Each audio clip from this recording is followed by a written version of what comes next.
Rasul Shallallahu Alaihi Wasallam ketika memperjuangkan Islam ini, kemudian memperjuangkan adanya negara di Madinah, itu benar-benar diperjuangkan ya.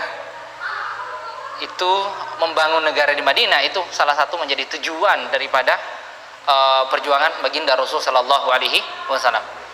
Itu jelas sekali kalau kita lihat berbagai riwayat-riwayat ya, sirah terutama yang memuat riwayat-riwayat perjuangan Rasul Shallallahu Alaihi Wasallam, itu akan kita lihat bagaimana perjuangan baginda Rasul Shallallahu Alaihi Wasallam.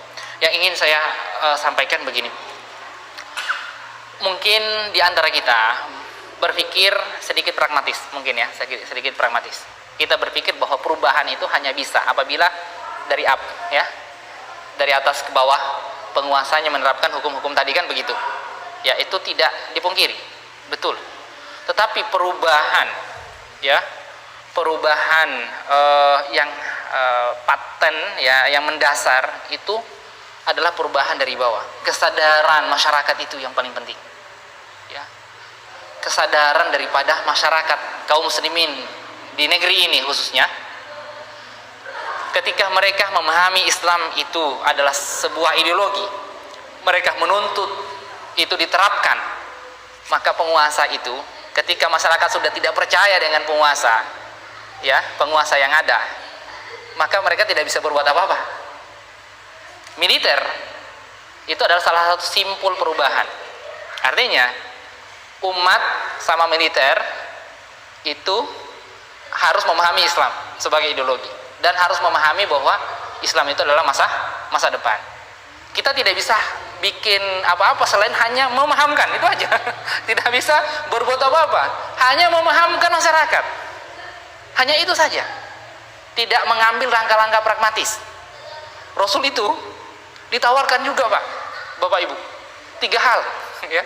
Ketika berada di Mekah, Rasul itu kan dakwahnya pemikiran, memahamkan kepada masyarakat masuk Islam, pahamkan Islam itu begini ya. Kemudian orang Quraisy itu, padahal Rasul itu tidak ada aktivitas fisik, tidak ngebunuh orang, tidak nyakitin orang, tapi terganggu. Berarti menunjukkan bahwa pengaruh dakwahnya Rasul walaupun cuma lisan, tapi luar biasa kan? Nah, luar biasa. Kemudian petinggi Quraisy itu bilang, ya, datanglah kepada Rasul Sallallahu Alaihi Wasallam. Mereka bilang, ya Muhammad, berhentilah kamu dakwah. Sebenarnya apa sih yang kamu inginkan? Kalau kamu pengen harta, kami kumpulkan harta-harta yang ada di antara kami ini, kami akan berikan pada kamu. Kalau kamu itu menginginkan wanita, kami akan pilihkan wanita-wanita di antara kami, ya, wanita Quraisy yang cantik, kami akan nikahkan dengan kamu.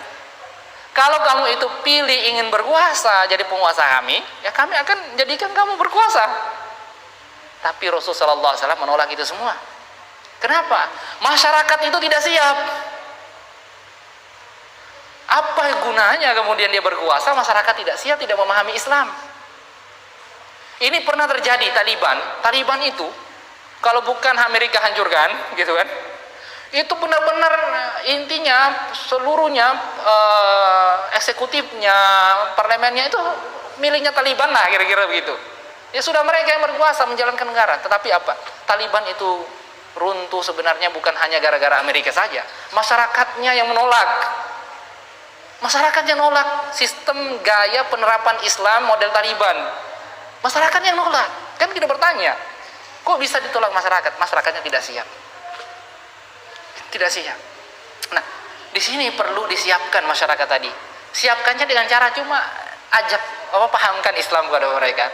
Pahamkan Islam ideologi. Itu saja sebenarnya. Nggak usah macam-macam, nggak usah pakai aktivitas fisik, nggak usah macam-macam, apalagi ngebom. Nah, itu nggak boleh. Itu kan haram, menyakiti umat Islam. Bahkan penguasa kita itu adalah juga objek dakwah kita. Harus kita pahamkan, ya. Ya perkara dia mau tidak ya terserah dia, kan itu kan. Tugas kita hanya memahamkan, itu saja.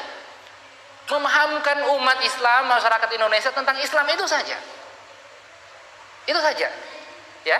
Tapi hasilnya kan luar biasa kan saat ini kan. Hijrah di mana-mana. Alhamdulillah masyarakat sudah mulai sadar. Ya, ini adalah tanda-tanda kebaikan.